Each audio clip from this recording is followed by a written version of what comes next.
Vou aparecer. Oi, oi. Aqui. Aham. Olá, boa noite.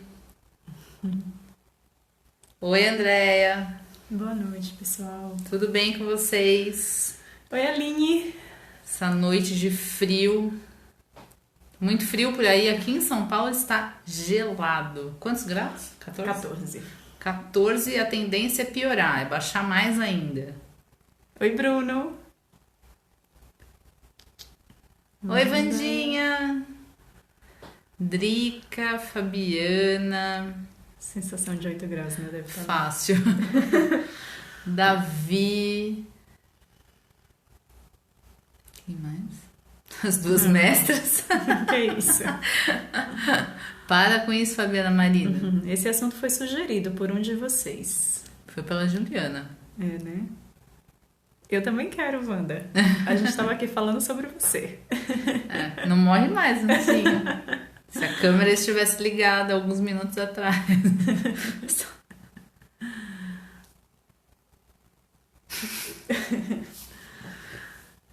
Paulinha. Oi, Fran.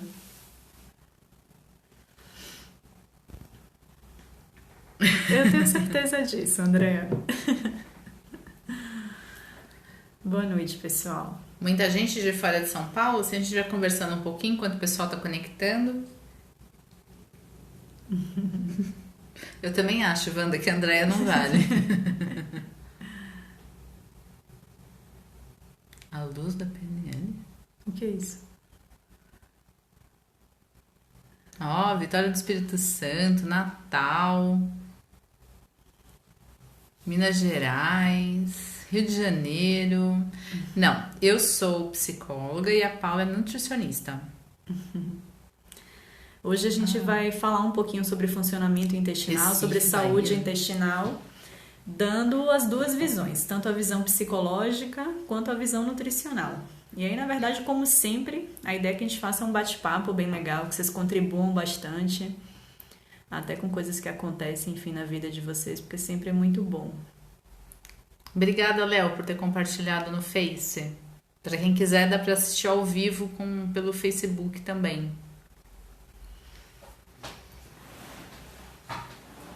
Curvelo, Minas Gerais. Nunca tinha ouvido falar dessa cidade.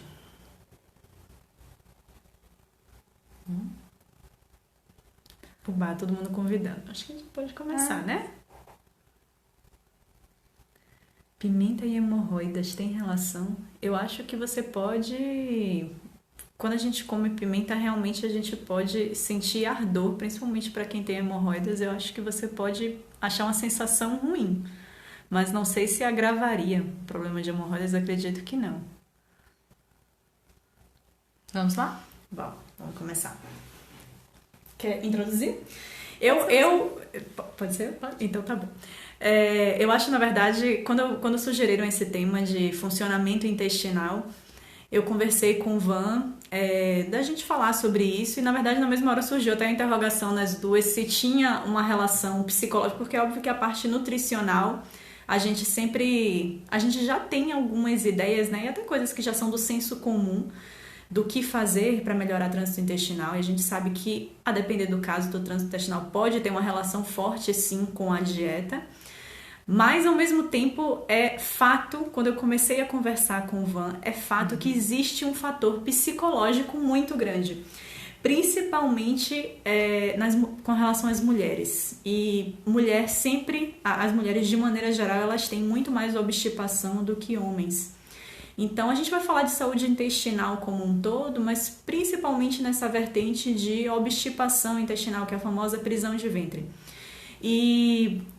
hoje a gente vai usar, tava brincando aqui com o Van antes da gente começar, que a gente vai usar certos termos, assim, que eu não sei quem é que tá aí do outro lado, não sei se as pessoas são muito recatadas ou não, mas hoje se criou um tabu muito grande em se falar sobre trânsito intestinal, mas aqui a gente vai usar palavras naturais como cocô, pum, a gente vai falar sobre isso. Então, assim, quem tiver crianças em casa que quiser tirar da sala por qualquer motivo... Mas, brincadeiras à parte, são coisas que deveriam soar naturais pra gente, mas que infelizmente não soam por conta de todo esse tabu e toda essa coisa que é criada em cima do ato de defecar, que deveria ser a coisa mais natural do mundo. Mas eu vou começar então falando um pouquinho da parte nutricional. Exatamente, deveria ser super natural, né? Em relação à parte nutricional, a gente tem já algumas coisas que acredito que a maioria até esteja familiarizado, que tem relação direta com o funcionamento intestinal. Uma delas seria a ingestão adequada de líquidos. Então, se você vê uma pessoa que ela tem problemas na dieta que se relacionam a um funcionamento intestinal ruim, geralmente é uma dieta que ela tende a ser até muito proteica e ter uma parcela muito pequena de vegetais, que às vezes é uma coisa até que acontece com quem entra numa dieta low carb, mas não é aquela dieta low carb que a gente realmente considera saudável, ou seja, uma alimentação riquíssima em vegetais, que tenha como base os vegetais e que sim, que seja rica em proteína também. Então, quando a pessoa passa a ter uma alimentação quase que exclusiva de alimentos proteicos de origem animal, isso acaba que reduz muito, faz com que ela reduza muito a ingestão de fibras na alimentação, e isso geralmente tende a piorar, agravar um quadro de obstipação. Lembrando que quem tem prisão de ventre ou obstipação, não existe uma definição exata do que se caracteriza, ou seja, tem gente que porque não vai ao banheiro todos os dias acha que é obstipada. E acho não que é isso bem ocorre assim. Com a grande maioria das pessoas que tem esse mito, né? Eu acho que todo mundo adoraria ir no banheiro todos os dias. Quer dizer, tem gente até que nem se preocupa muito com isso. Mas as pessoas, eu vejo que muitos pacientes até que entram no meu consultório acham que se não vão todos os dias, alguma coisa está errada. E não necessariamente é assim. A obstipação a gente até caracteriza se tem duas ou menos evacuações na semana. E essas evacuações geralmente são difíceis, as fezes são muito ressecadas, a pessoa tem muita dificuldade, sente dor, a pessoa se sente inchada, tem muitos gases ao longo do dia. Geralmente esse é um quadro clássico de obstipação. E principalmente se ela tem a sensação de evacuação incompleta. O que é isso? É quando a pessoa vai ao banheiro, tem uma dificuldade enorme de defecar e ainda assim depois que termina, pensa, nossa, parece que tem alguma coisa que não saiu. Essa sensação de evacuação incompleta é uma das coisas que realmente não tem que acontecer em momento nenhum. Se você vem sentindo isso com uma certa frequência, mesmo até que você vá ao banheiro, por exemplo, dia sim, dia não, mas as fezes não saem na consistência ideal, saem mais ressecadas e você tem essa sensação de evacuação incompleta, existe um problema. Existe um número normal de evacuações? Não. Na verdade, vai depender de 1 milhão de fatores, né? Eu conheço até pessoas que acabam vindo numa alimentação, por exemplo, reduzem o teor de carboidrato. Consequentemente, elas geralmente sentem menos fome, ingerem menos comida. E elas geralmente me relatam, pô, Paulo, eu ia estar no banheiro todos os dias, agora eu tô indo dia sim, dia não, 2 dias não, 1 dia sim. Mas ainda assim, quando elas vão, as fezes são saudáveis. A gente vai falar aqui o que é um cocô saudável. Mas mesmo que você diminua a frequência, bem provavelmente você diminuiu a frequência simplesmente porque você está comendo menos. Então, menos bolo fecal vai ser formado, isso é algo natural. Então, não tem que ter essa neura de que eu tenho que ir ao banheiro todos os dias. Óbvio que se você cria um hábito ao longo da vida, você até estranha quando muda esse hábito intestinal, né? Mas no caso de pessoas que reduzem a ingestão alimentar por qualquer motivo, e um deles pode ser por conta da introdução de uma alimentação um pouquinho mais low carb, é normal que se reduza um pouquinho a frequência com que você defeca, tá certo? Mas, enfim, falando do que seria, então, um cocô saudável. Existe, se vocês procurarem na internet, tem um parâmetro que a gente usa que chama escala de Bristol, que foi, se eu não me engano, inventado por algum médico. E nessa escala a gente tem 7 fotinhas de fezes diferentes. As primeiras são fezes com mais características de obstipação, então são aquelas fezes bem ressecadas, tipo, as primeiras tipo bolinha assim, e depois com os grumos maiores, e a terceira, a quarta foto é de um bolinho fecal assim, parecendo uma salsichinha, lisinho. Essa seria, digamos assim, o suprassumo do cocô saudável. Putz, falar de cocô. Cocô é algo natural, vamos falar sobre isso. É a escala de Bristol, escala de fezes de Bristol. Então, se você realmente se suas fezes são compridinhas, bonitinhas, lisinhas, ou não necessariamente lisinhas, mas que conseguem formar o bolo fecal inteiro, isso é um padrão de quem tem um trânsito intestinal mais bonitinho, sabe? Mais saudável. Então, se suas fezes estão muito ressecadas ou então elas estão tendendo mais a fezes diarreicas, bem provavelmente tem algum problema aí. Eu até estava relatando, né, que geralmente faz parte do quadro de obstipação muitos gases. E isso é uma coisa bem importante de vocês terem em mente, pessoal, que gases não é algo normal de se ter ao longo do dia, digamos assim. Qual é o papel dos gases? Impulsionar o bolo fecal. Então, em teoria, a gente só solta pum antes de ir ao banheiro, antes de defecar. A gente não tem que... Cabe falar de gases, com certeza. Cabe, ela como falou, cabe. A gente não tem que, ao longo do dia, ficar com muitos gases, tendo uma formação muito grande de gases, se sentindo inchado, dolorido. Isso não é normal. Então, se você vem sentindo isso com muita frequência, mesmo em momentos que não tem nada a ver com o seu funcionamento, com o momento que seu trânsito intestinal geralmente funciona e que você defeca, isso não é normal, tá? Isso não é saudável. Então, a gente teria que passar um pente fino na sua alimentação e buscar o que é que pode ter aí que provavelmente está causando esses gases, tá certo? Fora isso, pessoal, mas continuando então o lance de quais são os fatores dietéticos, né? Quando a obstipação ela realmente está relacionada à dieta, o que é que pode estar acontecendo? Então tem o lance dos líquidos, que foi o que eu falei. Se a gente geralmente ingere poucos líquidos, isso está relacionado a uma piora do trânsito intestinal, porque o líquido ele é importante para hidratar as fezes, para que elas saiam com mais facilidade. Existe o lance da quantidade de fibra que a gente ingere no dia, que eu também já comentei, né? Então, se a gente, às vezes, por qualquer motivo, passa a ter uma dieta extremamente apenas baseada em proteína animal, por exemplo, isso geralmente tende a lentificar muito o nosso trânsito intestinal, exatamente por falta dessas substânciazinhas que vão fazer com que aumente o tamanho do bolo fecal e que ele saia com mais facilidade. Então, o ideal é uma dieta rica em vários Sem alimentos. Dúvida. Rica em vários alimentos e principalmente alimentos de fontes vegetais. Eu acho que hoje, quanto mais a gente estuda, parece que menos a gente sabe, na verdade, mais minhoca a gente coloca na nossa cabeça. Mas se tem uma coisa que é fato, por todas essas turbulências que a nutrição passa, todos esses vieses que um estudo diz uma coisa, outro estudo diz outra, mas se tem uma coisa que é um fato até hoje, na maioria dos estudos, é que uma alimentação baseada em vegetais, ou seja, que seja rica neles, não exclusivamente, mas que seja rica neles, sempre vai trazer coisas positivas para a nossa saúde. Isso é fato.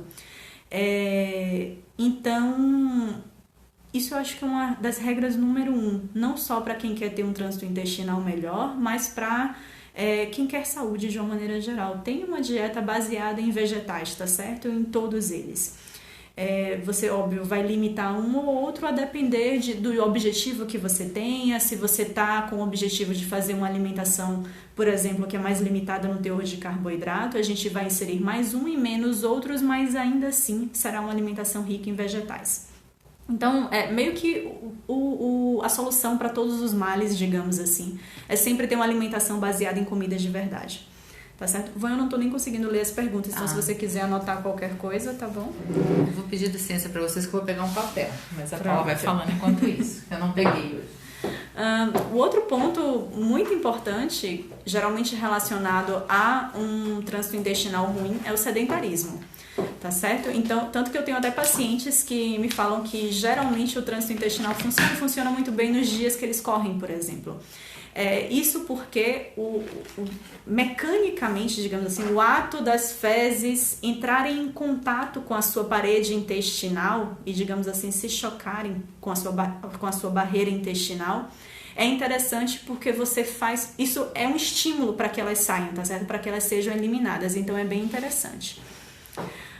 Deixa eu ver aqui no meu papelzinho mais o que é que eu anotei em relação à parte alimentar.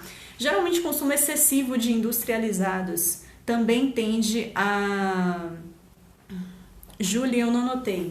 Ela está perguntando se... Júlia, que foi a que sugeriu o assunto, está perguntando se você anotou a pergunta. Anotei. E aí entra, na verdade, pessoal, a parte de, primeiro, que existem muitas coisas que não estão relacionadas, muitas coisas relacionadas à obstipação e que não necessariamente estão relacionadas à parte dietética, tá certo? E aí que Vanessa até vai entrar para falar um pouquinho. Já vou responder essa pergunta. Vanessa vai entrar para falar um pouquinho porque tem muito da parte de ansiedade, depressão e, na verdade, coisas até diretamente desenvolvidas nisso. Então, antidepressivos, a gente sabe que uma das coisas... A maioria dos psicotrópicos causam obstipação. Né? Tanto é que em muitas clínicas, das quais eu até já trabalhei, psiquiátricas e hospitais, a maioria dos pacientes tomam laxantes quase todos os dias, porque é um efeito colateral das medicações. Entendi. E esse é um ponto muito importante, que é o que eu mais escuto no meu consultório. Não, aí quando eu vou eu tenho que tomar um Naturete pra ir. Ou eu tenho que tomar um chá de sene. Ou eu tenho que tomar... Não, mas tranquilo, Paula, é natural. E não é, apesar de ser natural, apesar do medicamento vir de uma erva, não importa se essa erva, a ação dela é irritar o nosso intestino para que as fezes saiam, digamos assim, sejam expulsas por conta dessa irritação. Isso não faz bem a longo prazo. Qualquer tipo de laxante ele deveria ser só prescrito por médicos, tá certo? Assim, deveria ser algo levado a sério, essa parte, que eu vejo que não é. As pessoas realmente se automedicam, já que não tem problema, qualquer um pode comprar por ser natural, qualquer um tem acesso a esses laxantes, esses medicamentos, e aí começa a existir um uso crônico e de longuíssimo prazo. Então eu recebo pacientes que vêm há anos só conseguindo evacuar associado ao uso de um laxante, seja ele natural ou não. E eu já recebi, uma paciente especificamente, que ela já me falou que ela perdeu completamente a motilidade intestinal dela, por conta de uso crônico de laxante. Então, eu sou nutricionista e Vanessa é psicóloga, tá? Então, não é interessante de forma alguma você viciar o seu intestino em só conseguir defecar com o uso de laxante. Eu sei que é difícil porque para quem tem obstipação, a gente quer algo para resolver logo o problema, eu sei que é mais ou menos assim, mas ao mesmo tempo a gente precisa criar consciência de que se esse uso se estender muito, bem provavelmente vai chegar lá na frente e nem com o uso do laxante o nosso intestino vai estar funcionando, o que vai ser um problemão. Que essa é uma das piores partes, né? Com certeza. Então, se a gente fosse falar aqui da parte dietética, o que é que a gente pode estar inserindo para melhorar? Bom, se eu falei lá que todas as causas, a primeira delas, digamos, baixa ingestão de líquidos. Então, assim, tem que beber água. E se sentir sede, tem que buscar água, tá, pessoal? Já falando de uma outra coisa aqui, porque eu sei que tem muita gente que acaba matando sede com suco, com leite, com, sei lá, com qualquer bebida da vida, não é o ideal. Refrigerante, pois é.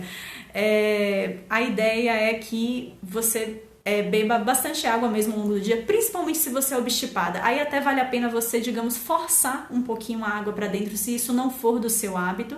Criar métodos visuais para isso, como a gente já falou outras vezes. Então, se você trabalha sentado, tem uma garrafinha, tem o seu squeeze que é de, sei lá, 700 ml, coloca como meta beber pelo menos 2 squeezes ao longo do dia do trabalho e mais um squeeze desse em casa.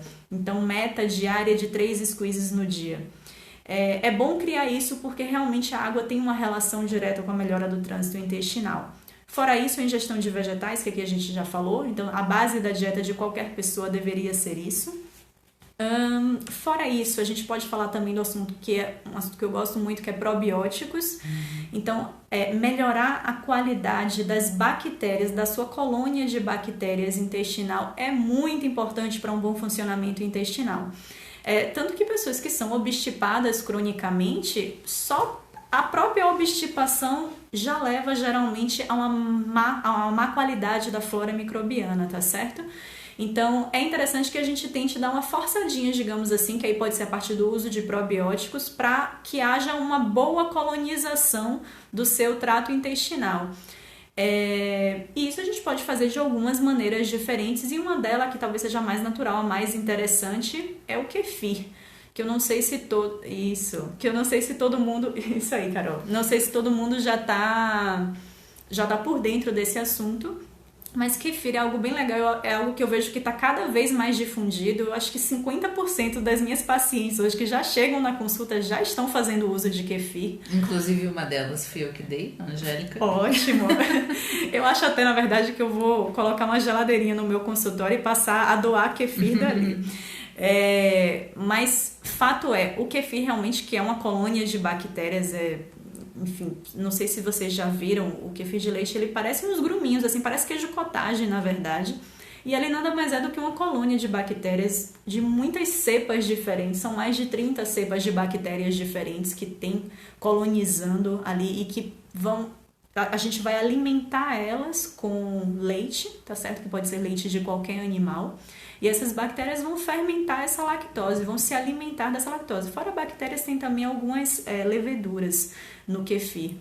E o leite que vai ser fermentado ali, que vai virar como se fosse um iogurte, que a gente dá o nome de kefir a esse iogurte, a pessoa vai passar a ingerir diariamente, tá? Não existe uma dose máxima recomendada por dia, mas uma média de 1 copo por dia mais do que suficiente para a gente manter uma boa flora intestinal. E quando a pessoa, por qualquer motivo, não tem acesso a kefir, não pode cuidar de um kefir, porque aí vira como se fosse um filhinho mesmo, você tem que cuidar e alimentar todos os dias, pegar aquele leite fermentado e incluir na sua alimentação. Para quem por qualquer motivo não quer kefir, sei lá, intolerante à lactose, não quer nem correr o risco de deixar o kefir fermentando por muito tempo, você pode usar probiótico mesmo. O grande lance só é que pense que o kefir ele vai ter mais de 30 cepas de bactérias, então ele vai ser muito mais rico, fora as leveduras que ele tem, então ele vai ser muito mais rico e diversificado em cepas bacterianas que vão povoar a sua flora intestinal e muito mais barato, porque na verdade o kefir você vai receber uma doação de alguém e a partir daí vai cuidar desses bichinhos e eles vão te render probióticos para o resto da sua vida se você quiser.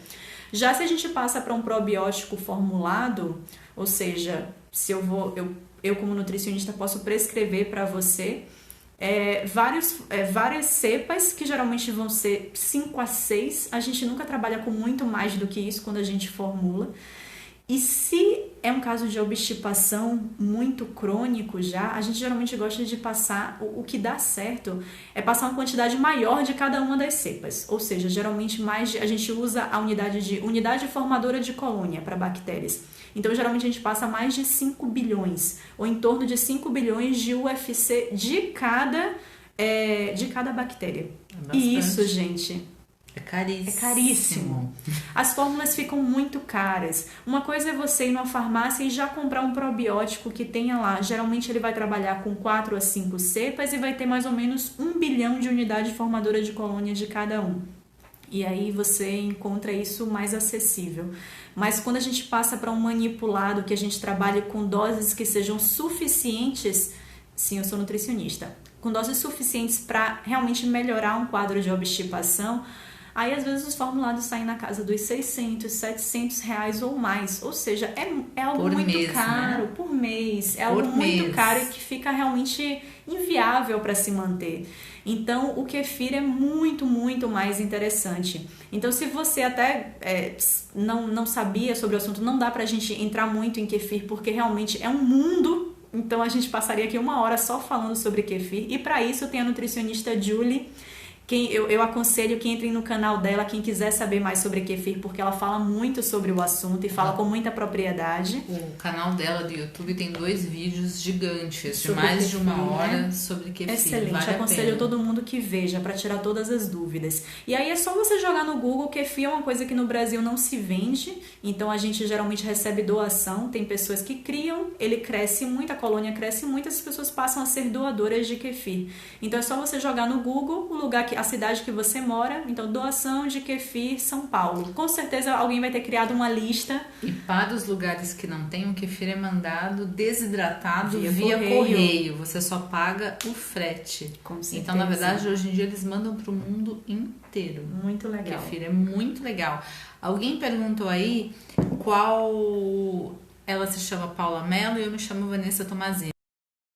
Eu estava fazendo doação de kefir e estou. Me mande um e-mail, vanessatomazini@uol.com.br. Inclusive, eu descobri domingo que tinha uma moça que queria kefir na rua debaixo da minha casa. Ai, que maravilha. Um quarteirão da minha casa. Ela foi passear com a cachorra e já pegou o kefir. Ótimo. Então, assim, me manda um e-mail que eu faço a doação do kefir para quem quiser. Voltou. Bem conhecidamente, elas são frutas mais laxantes, então sim, ajuda muito.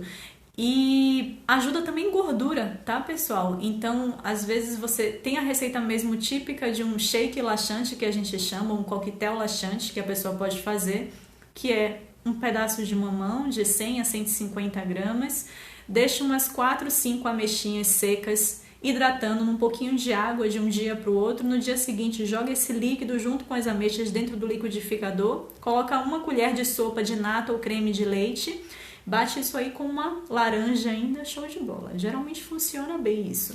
Perguntaram como saber se o kefir morreu, se ele parar de fermentar o leite. Isso. E a fermentação você consegue observar por aquela decantação que ele faz, né? Onde divide o soro com o resto do iogurte. Então, se ele não fizer mais isso depois de 24 horas ou até 72 horas, tem alguma coisa de errado com ele. Perguntaram entre kefir de água e kefir de leite, qual é a diferença? O de leite você vai alimentar ele com leite, ele vai se alimentar através da lactose do leite, e o de água geralmente você adiciona algum açúcar, então você adiciona um pouquinho de açúcar mascavo e o kefir vai se alimentar do açúcar. Ele sempre vai se alimentar de uma fonte de carboidrato que você colocar, tá certo? Kefir é bom para quem tem síndrome do intestino irritável? Sim, com certeza.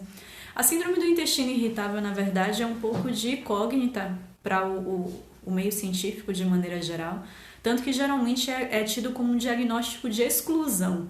Então, assim, eu pego uma pessoa que ela geralmente alterna, você pode até me dizer, a pessoa que comentou, se é o seu caso, geralmente alterna muito o trânsito intestinal. Tem dias que ela está completamente obstipada, tem semanas que ela está com o trânsito intestinal completamente solto, tendo quadros e quadros de diarreia. Então, como é que eu vou diagnosticar síndrome do intestino irritável nessa pessoa? É o diagnóstico de exclusão, ou seja, eu vou ver se ela tem 1001 doenças que geralmente estão relacionadas com isso primeiro. Então, eu vou ver se ela tem doenças de Crohn, eu vou ver se ela tem retocolite ulcerativa, câncer, eu vou ver tanta coisa. Se ela não tiver nada, se eu fiz uma colonoscopia, etc, eu investiguei de todas as formas e ela realmente não tem nada disso, eu digo que ela tem síndrome do intestino irritável, que é uma coisa que está relacionada muito ao psicológico. E não é frescura, tá? Porque às vezes quando eu falo isso, a paciente fala, então quer dizer que é frescura minha? Eu falei, não, de forma alguma. O psicológico está intimamente relacionado ao nosso funcionamento intestinal e Vanessa vai abordar alguns aspectos disso daqui a pouco. Mas tem uma relação muito grande entre o que é que a gente pensa, como estão as nossas emoções e o reflexo disso no nosso trânsito intestinal. Perguntaram se kefir pode causar desbiose. Nunca li sobre isso. Na verdade, até quando eu voltei de Brasília da última vez que eu atendi lá, me perguntaram muito, né, Paula? A maioria dos pacientes já veio fazendo uso frequente de kefir e me perguntaram, né, Paula, qual é o máximo que eu tenho que tomar por dia? Se eu tomar 1 litro, tudo bem? Se eu tomar 1,5 litros, tudo bem? De kefir por dia? E aí, na verdade, eu falei, olha, eu vou até investigar isso, que foi uma coisa que eu nunca pesquisei. E fui investigar, tentar ler o máximo de artigos que falassem, que abordassem o assunto ou testassem um nível de ingestão alto que pudesse trazer qualquer prejuízo, ou até tipo, que eu pensava assim, pô, caramba, será que se o cara beber demais, será que não vai criar uma superpopulação microbiana, sabe, a ponto de isso ser negativo para a pessoa? Porque tem até uma doença que a sigla em inglês é SIBO, que eu não vou lembrar agora exatamente qual é a tradução, mas que é justamente um super crescimento, um crescimento acima do normal da população bacteriana no nosso intestino. E eu fui investigar tudo a respeito disso e não existe nada relatado. Na verdade, até eu só consegui ver estudos que eram com ratos, que eles colocavam dosagens super altas de kefir e os ratinhos ficavam super bem. Então, assim, não que tudo que a gente faça no rato a gente possa transportar para o humano, mas sinceramente, usando um bom senso, dá uma ideia. E usando o bom senso, na verdade até a própria Julie, que eu considero que é uma pessoa que sabe muito sobre o assunto, ela considera uma dose ideal por dia de 1 copo. Não mais do que isso, não tem por que tomar tão mais do que isso, querer tomar 1,5 litro de kefir por dia, não tem porquê. Então, é muito assim, você fazer o uso e acompanhar como é que as coisas estão se comportando no seu corpo, se está melhorando. A ideia é que as coisas melhorem. Então, se por acaso está surgindo muitos gases, o trânsito intestinal está se alterando e só foi isso que você adicionou ou aumentou a quantidade na sua alimentação, tenta reduzir um pouquinho. É sempre interessante a gente testar e ver como o nosso corpo funciona. Se ele começa a dar uma resposta negativa, a gente reduz. A gente sempre fala, né? Tudo que é excessivo, todo excesso, toda escassez não é bom. Então eu conheço algumas pessoas que depois de receberem um kefir, em vez de tomar de repente, sei lá, 100, 150 ml de kefir, chegam a tomar 600 ml de kefir por dia. Então, assim, é excessivo. Exato. Não há necessidade. Não há necessidade. O kefir não pode se tornar só o seu único alimento. Com certeza. Né? Tem tantos outros que você pode fazer o uso. Perguntaram se a fibromialgia pode piorar a obstipação para quem faz low carb. Caramba, eu não sou especialista. Pergunta difícil. Eu não sou especialista em fibromialgia. E se pode piorar a obstipação para quem faz low carb, aí vocês me pegaram completamente. Mas se quem fez a pergunta quiser contribuir, explicar um pouquinho o que foi que aconteceu, eu não me lembro qual foi o nome. Eu realmente não sei. A outra coisa que perguntaram foi: kefir e kombucha podem ajudar na obstipação? Sim, com certeza. Qualquer fonte de probióticos, que no caso o kefir e o kombucha são, qualquer fonte de probióticos pode ajudar na melhora do trânsito intestinal, tá certo? A ideia é que a gente colonize, que a gente deixe o seu trânsito intestinal só com bactérias benéficas, com a predominância de bactérias benéficas, tá certo? Kefir trata encefalopatia hepática. Também nunca li sobre o tema. Como a minha especialização é em nutrição clínica e esportiva, então o foco no meu consultório é muito mais esse público que objetiva melhora de saúde de maneira geral, mas principalmente melhora da composição corporal. Acaba que eu não estudo tanto sobre determinadas patologias clínicas. E encefalopatia hepática é uma coisa que tem um tempo que eu não estudo a fundo. Então, se kefir pode melhorar, eu acho assim que kefir pode ajudar em muitos campos. Na verdade, se a gente busca alguns materiais que falam sobre kefir na internet, é uma coisa até que a gente fica achando que é uma coisa meio milagrosa, assim, né? Porque ajuda em absolutamente tudo. Previne câncer, previne 1001 coisas, ajuda em diversas áreas da saúde. Mas, sinceramente, pessoal, quanto mais eu estudo a relação de nossas bactérias intestinais para a saúde de maneira geral, mas eu vejo que tem total relação. Para vocês terem uma ideia, tem muitos artigos já mostrando a relação de qual é a qualidade da sua composição da microbiota intestinal e a relação disso com a sua composição corporal, com quanto de gordura você tem no corpo. Então, assim, realmente, os bichinhos que habitam o nosso intestino, eles têm relação com muitos campos da nossa saúde. Então, eu não duvido que possa exercer qualquer efeito benéfico, inclusive no encefalopatia hepática, mas eu realmente não tenho propriedade para afirmar isso. Tem uma pergunta que eu mesma vou responder. Para quem tem candidíase, se o kefir ajuda? Muito. Eu sei dessa porque minha ginecologista sempre falou a respeito disso. O quanto que os probióticos ajudam de maneira geral, né? Os quadros de fungos, né? Com certeza. Eu estava até trocando um e-mail com a paciente hoje, a gente falando, porque ela vai começar um tratamento para H. pylori, e é um tratamento fortíssimo, com uso de antibióticos fortíssimos por quantas semanas mesmo? Não sei, acho que 3 semanas.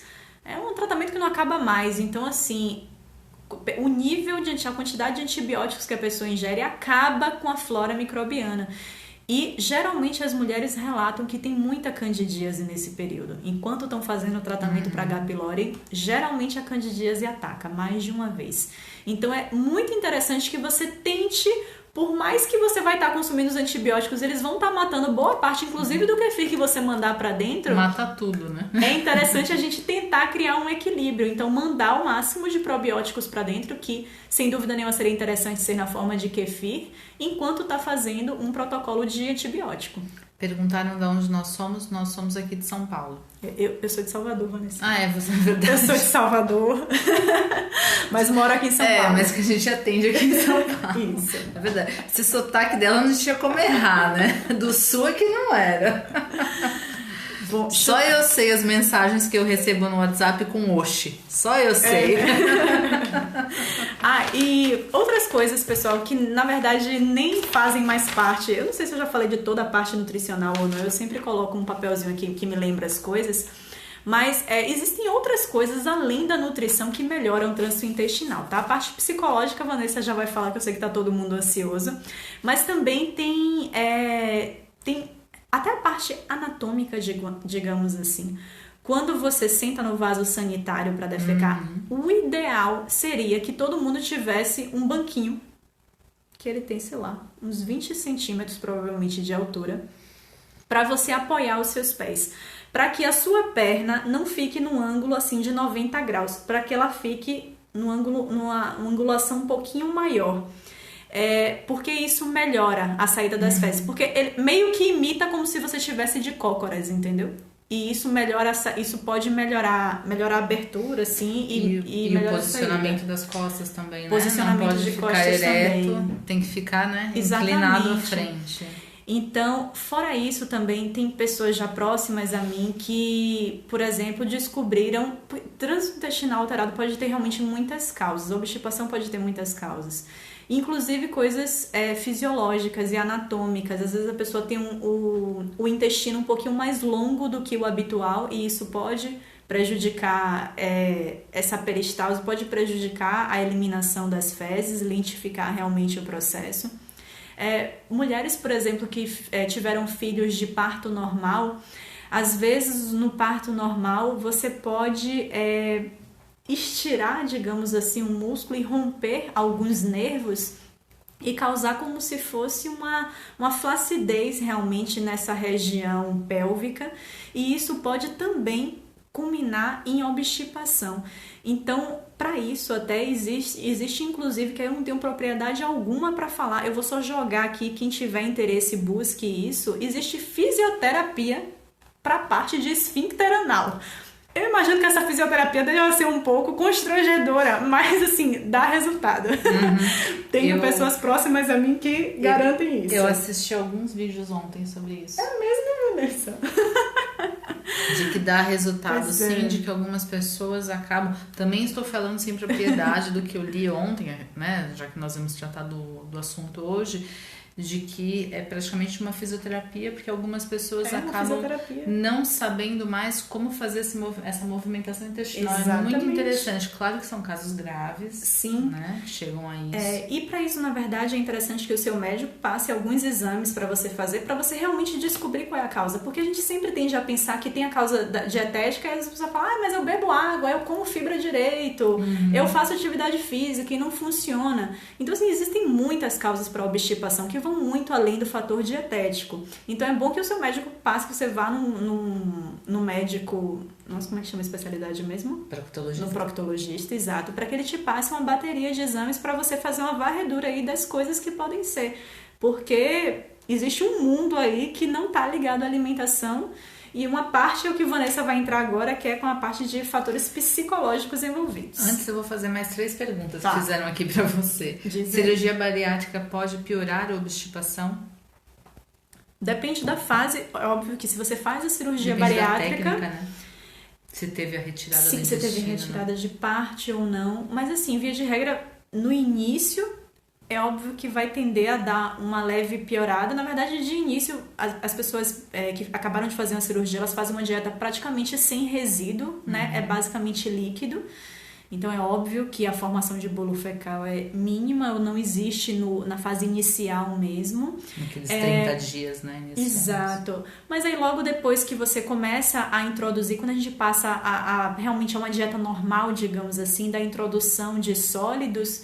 Em teoria era para voltar a um funcionamento normal, tá certo? Isso considerando todas as adaptações que você vai ter que fazer na sua alimentação. Vamos, a gente já passa o Insta da Paula, é Nutri Paula Melo, Melo com 2 L's, o Instagram. O meu é Tomazine _ Vanessa, tá? Outra pergunta, quais vegetais são mais adequados para a obstipação? Isso coincide com uma pergunta que fizeram aqui, que acho que foi Patrícia que falou, de fibras solúveis e insolúveis. Isso, é a próxima. Sinceramente, gente, não precisa muito cair nesse negócio de se eu estou obstipada, eu tenho que comer mais fibra desse tipo. Esses e esses alimentos. Se eu tenho o intestino mais solto, eu tenho que comer fibras do outro tipo, esse ou aquele alimento. Sinceramente, a gente precisa de todos os tipos de fibras. E já se provou que para um bom funcionamento intestinal, tanto fibras solúveis quanto insolúveis, elas são necessárias. E aí, para não dar nó na cabeça de ninguém, é basicamente aquilo que eu falei no início. Faça uma dieta rica em vegetais, em todos eles, sejam os folhosos, todos os legumes. A depender do tipo de dieta que você tá, os grãos vão entrar como boa parte da fibra que você vai consumir. Então a ideia é que você coma frutas, verduras, legumes de maneira geral, e tudo isso vai dar um somatório equilibrado de fibras solúveis e insolúveis. E é esse equilíbrio que vai fazer um bom funcionamento intestinal, tá certo? Então não precisa ficar muito ligada a esse ou aquele alimento. Óbvio que para quem tem obstipação, a gente sabe que existem os alimentos que são naturalmente laxantes, que isso a gente já falou, que eles sim vocês podem colocar com mais frequência na rotina. Eles vão colaborar mais, né? Porque eles vão dar uma ajudinha a mais. Então eu acho super válido para quem tem trânsito um pouquinho mais preso, colocar como se fosse um remedinho todo santo dia, uma fatia de mamão formosa, 4, 5 ameixas secas. A contribuição disso em termos de carboidrato, para quem tá vidrado no carboidrato, né? A contribuição Porque disso... não assistiu ainda o vídeo sobre carbofobia. Eu acho que se isso, no conjunto da obra, ajuda a pessoa a ter um trânsito intestinal melhor, sinceramente, não são os carboidratos que estão presentes aí que vão prejudicar qualquer coisa, porque é muito mais interessante que essa pessoa tenha um trânsito intestinal bom e tenha um pouquinho mais de carboidratos na alimentação do que ter um trânsito intestinal ruim e tá lá vidrada em fazer uma dieta cetogênica, sabe? É desnecessário isso, não é uma troca positiva. Vamos fazer o seguinte, vou falar um pouco do ponto da parte psicológica e aí no final a gente abre para mais 5 minutinhos de pergunta, tá bom? Pra gente não se estender demais também, tá bom? Eu queria com vocês, depois de todas essas explicações da Paula, pedir para que a gente pudesse ir um pouquinho além da alimentação agora para esses casos de obstipação. Se a Paula quiser anotar alguma pergunta, se você quiser. Qual que seria a ideia? De que a gente pudesse pensar que a gente vai entrar um pouquinho no campo da interpretação para poder falar sobre obstipação.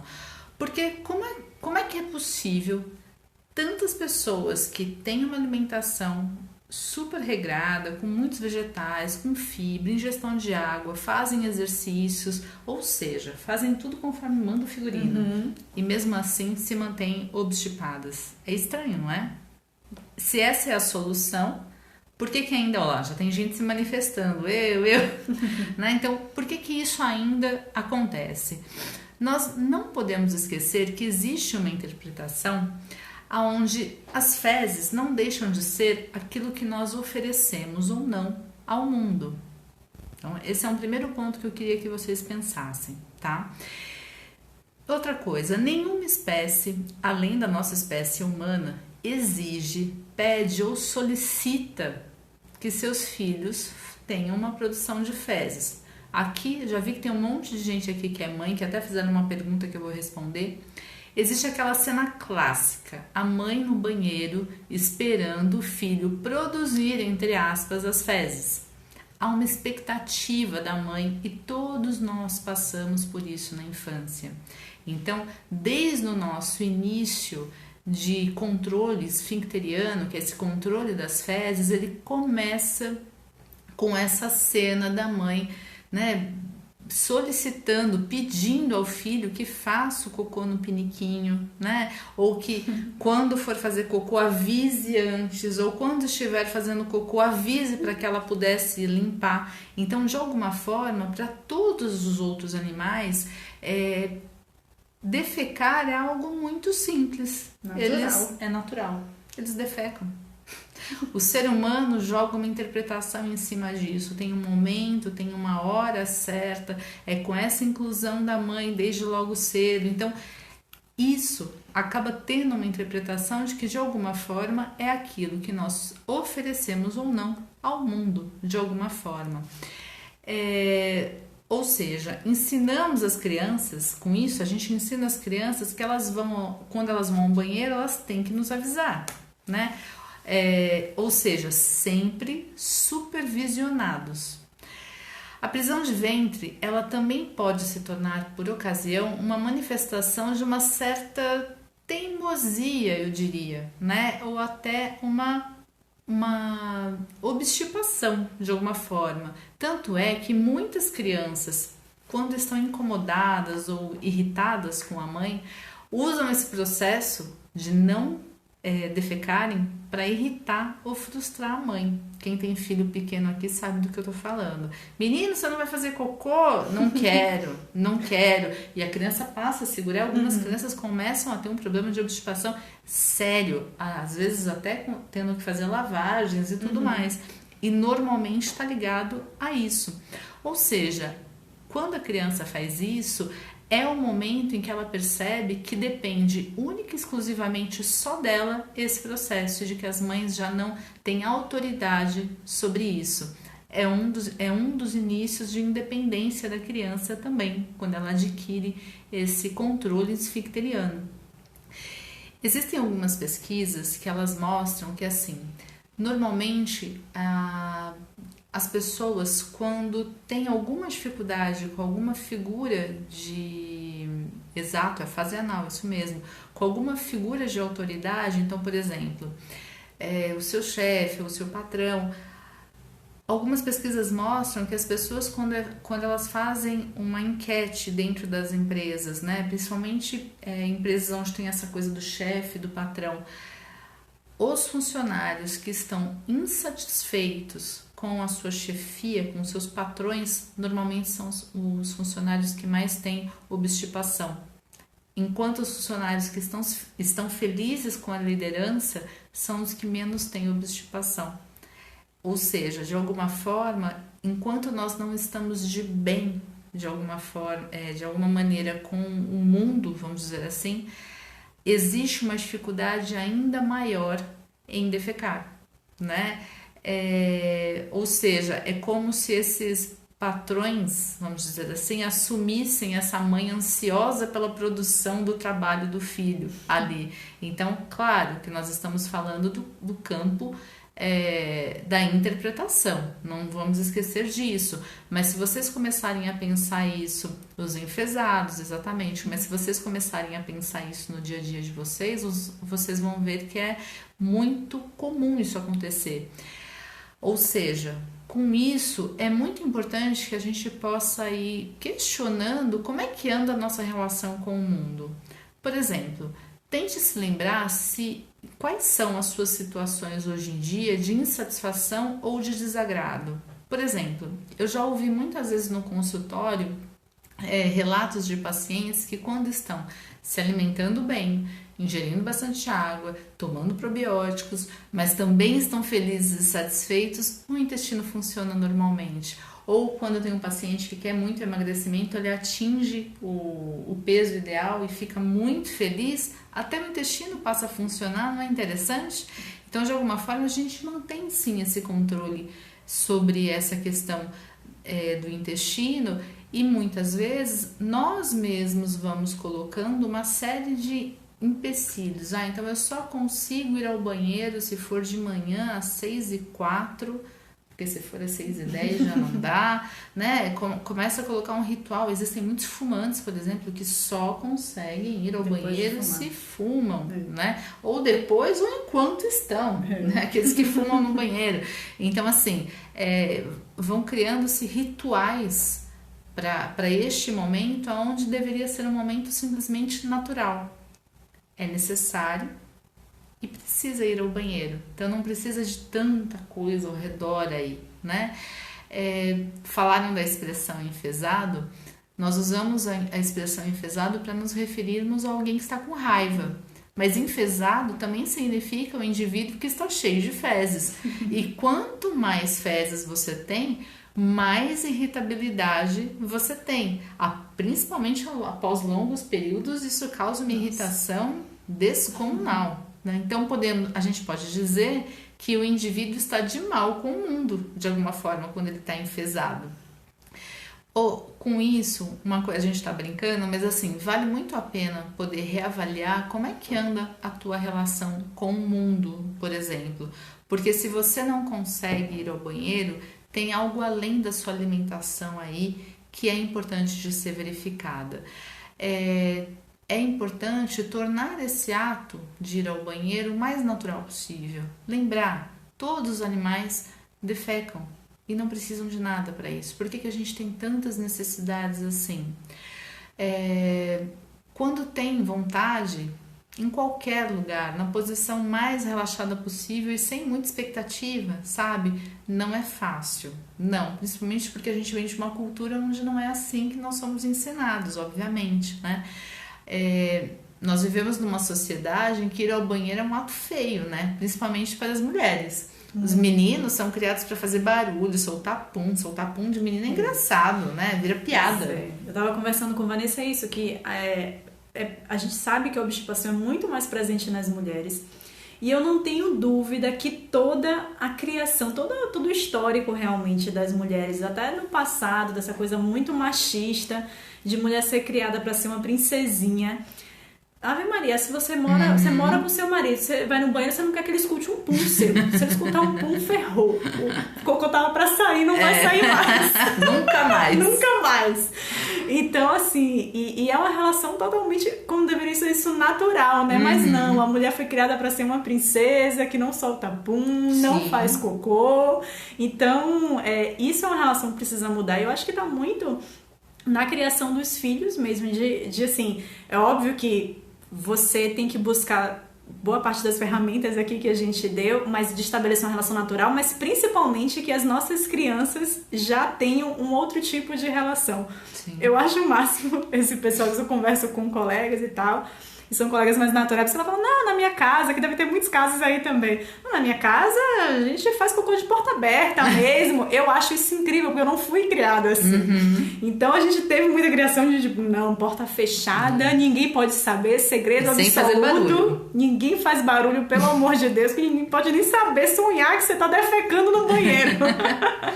Exatamente. E eu não tenho dúvidas que esse tipo de pensamento é uma coisa que limita muito as mulheres. Sim. E isso está muito relacionado também com a saída da rotina, quando a gente simplesmente vai viajar, etc. E a gente está em contato com outras pessoas, ou mudou o ambiente.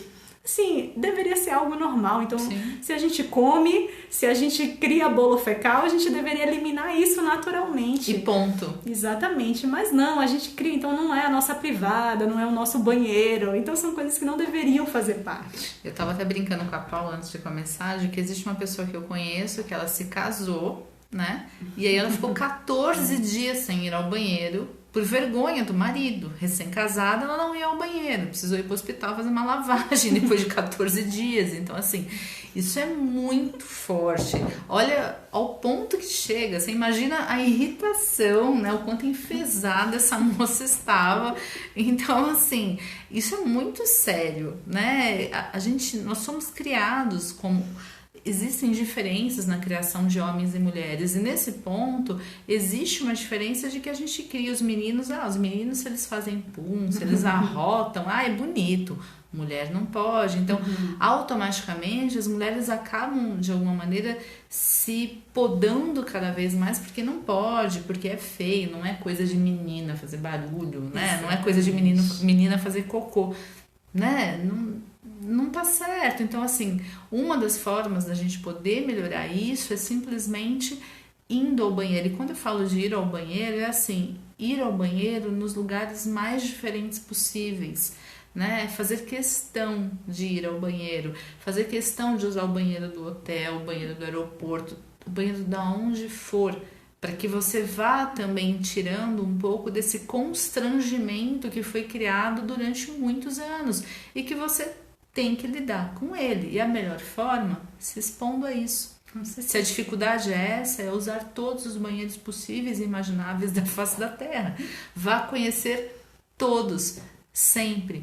Uma outra coisa que eu acho muito importante de falar é que, assim, inevitavelmente a gente também está falando, já falamos até em outras ocasiões aqui, que o bom gerenciamento das emoções também faz diferença para o intestino, porque muitas vezes são essas emoções mal gerenciadas que acabam também influenciando no seu intestino, né? Então, assim, cuide também dessa sua relação com o mundo, mas cuide também dessa sua relação com as suas emoções, do quanto que elas também interferem no seu intestino. Por exemplo, o nosso corpo responde a absolutamente tudo e nós não podemos nunca esquecer disso, de que o corpo realmente responde. Precisamos lembrar que, assim, ir ao banheiro tem que ser um ato natural, que faz parte de um processo fisiológico, né? Não tem como fugir disso. Então, trate isso como o mais natural possível. Foi até por isso que a gente queria brincar um pouco com vocês hoje sobre isso, para que vocês também levassem dessa forma, né? Claro, cuidando da alimentação, bebendo água, fazendo um uso de probióticos, mas também deixando essa parte das emoções melhores, sabe? Dessa relação com o mundo, daquilo que você oferece ou não ao mundo, né? Não se esqueçam disso também, certo? Vamos abrir uns 5 minutinhos para perguntas? Vamos. Isso que Vanessa falou em alguma hora do discurso dela, que eu anotei aqui também, é uma das principais causas que acaba dificultando o processo de evacuação, que é por qualquer motivo você não ir ao banheiro quando surge, quando vem a vontade, exatamente. Quando vem a vontade de defecar, por qualquer motivo, você acaba negligenciando essa vontade, e isso é uma coisa que realmente a gente não deve fazer. Sempre que bater... E aí, óbvio, entra a questão psicológica muito forte, porque aí vai que a gente está no trabalho, vai que a gente está na casa do amigo, enfim, sim. Aí criam-se todas essas barreiras na nossa cabeça e a gente simplesmente negligencia a vontade de ir ao banheiro. E isso é uma coisa que, se feita de maneira crônica, pode prejudicar bastante e você pode passar a ter um trânsito intestinal um pouquinho mais lento. O que acha de chia? Eu sinceramente acho legal, acho que às vezes pode ajudar até, tá? Então tem gente que gosta de adicionar chia a qualquer bebida, inclusive até ao kefir, por exemplo, a um iogurte. E isso às vezes pode ajudar, assim como linhaça também, um granozinho inteiro da linhaça, tá? Quando a gente usa mais com o objetivo de melhorar a obstipação, a gente usa o grãozinho inteiro, sem moer. Então, isso também pode ajudar. Então, acaba que são fibras a mais que você coloca que pode melhorar o funcionamento. Psyllium, a mesma coisa. Então, assim, acho que qualquer tipo de fibra é válido. É válido. E as três são fibras que formam aquele gel, né? Exatamente. Quando em contato com a água. É muito interessante. Isso. Tem também, a gente acabou não falando de pré-bióticos. Pré-bióticos são alguns tipos específicos de fibra que eles servem para alimentar os probióticos, que são as bactérias. E, então é bem interessante também que a pessoa utilize. A gente pode utilizar até de maneira artificial, digamos assim, que a gente pode comprar em farmácia, fruto oligosacarídeo, mas tem também as maneiras naturais de se fazer isso. Uma delas até é uma coisa que não sei se as pessoas gostam muito, se já tentaram, eu até nunca tentei fazer, mas é uma coisa que eu quero passar a fazer, e eu peguei uma dica com uma paciente que faz uma batidola, que eu não vou me lembrar agora quais são as frutas que ela usa, mas enfim, ela usa banana verde. Banana verde, obviamente,